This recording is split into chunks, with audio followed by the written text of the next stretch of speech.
దేశాన్ని తెచ్చాను, ధైర్యాన్ని తెచ్చాను, తగిన తప్పులు చెప్పాను. ఎంపీ గారిని గెలిపించుకుందావా ఓడించుకుందావా? ఎందుకు ఇంత దౌర్భాగ్యం పనులు చేస్తున్నారు? ఎందుకు ఇంత అన్యాయం చేస్తున్నారు? ఎందుకు ఒక దళితుని అవమానపడుతున్నారు?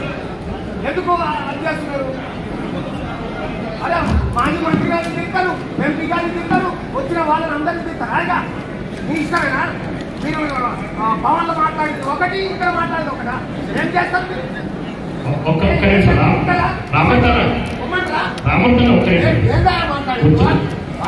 ఎందుకు అవమానించారో చెప్పాలా?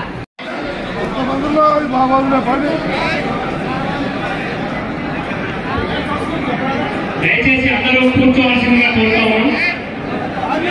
దయచేసి అందరూ కూర్చోవలసిందిగా కోరుతాము. అందరూ కూర్చోవాలి.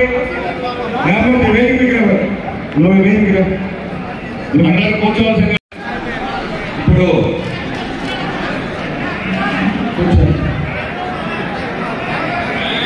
మీరందరూ కూర్చోవాలి దయచేసి.